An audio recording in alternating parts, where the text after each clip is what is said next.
Misy fampitandremana anankiray lehibe ry havana izay ampitandreman'ny tenin'Andriamanitra antsika, indrindra amin'izao vaninandro iainantsika izao dia misy sampy izay ivavahan'ny olona rehetra. Isaia 2:20 vakiny izany amin'ny anaran'i Jesosy. Amin'izany andro izany dia haren'ny olona ho an'ny voalavo sy ny manavy ny andriamanimbola fotsiny sy ny andriamanimbolamenany izay nataony hankofany eo anatrehany. Amen. Takantsika mpivavaka ihany ry havana izay mivavaka amin'Andriamanitra marina dia tena tia azy sy manao azy ho lohalahirana amin'izay atao rehetra, tena mitady azy tena tia azy amin'ny fotsika manontolo.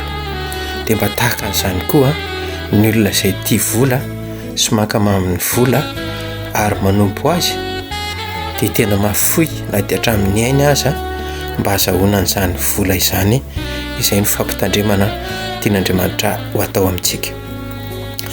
Ny olona izay manompo ny vola, manao ny vola ho andriamaniny dia mahavita manao sorona ny ainy azahoana an'izany vola izany.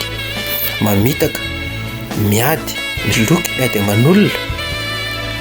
Ny olona izay mivavaka amin'ny vola dia mahavita mamoy ny olon-tiany mihitsy aza na mamadika ny olon-tiany na ny havany tsy mandefitra na amin'inona raha vao izany vola izany no resahana. Izany ny ainan'ny ankabeazan'ny olona ankehitriny ry havana.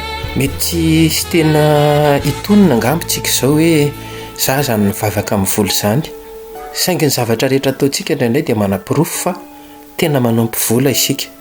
Indrindra moa raha ianao mihitsy izany ny tena hoe atakalinao fitadiavam-bola ny fotoana tokony hivavahanao amin'Andriamanitra dia ho kazava amintsika mazava angambany fa tena ny vola no Andriamanitra ao. Ankehitriny dia miantso antsika Andriamanitra ry havana hibebaka amin'izany, hiala amin'izany fa ny potsampy lehibe izany iainantsika izany. Tsy maintsy ho avy ny andro anankiray izay hitsaran'Andriamanitra ny velona sy ny maty, ary amin'izany andro izany dia tsy hahafonjy antsika akory ny vola be sy hananantsika.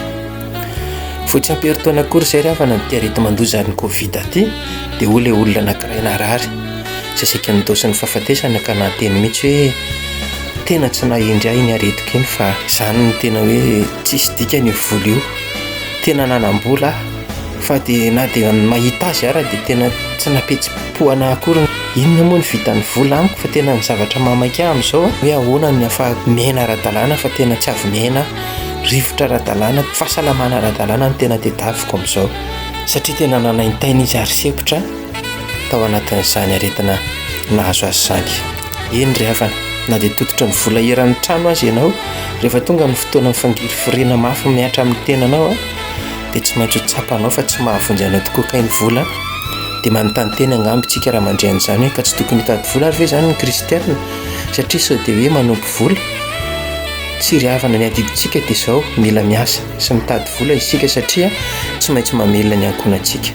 Ho manko Paoly amin'ny Timoty 1:5-9 hoe raha misy tsy mamelona ny azy indrindra fa ny ankonany dia efa nandany finoana izy ka ratsy noho ny tsy mino azy. Eny ry havana, Jesosy irery ihany no mahavonjy anao fa ny vola ny dia natao ho tadiavina mba hamelomana ny ankonana fa tsy natao hanakinana ny fotsika na ny fiainantsika. Amin'izany andro izany dia ho haren'ny olona ho amin'ny voalavo sy ny manavy ny andriamanimbola fotsiny sy ny andriamanimbolamenany izay nataony hankofana eo anatrehany. Amen.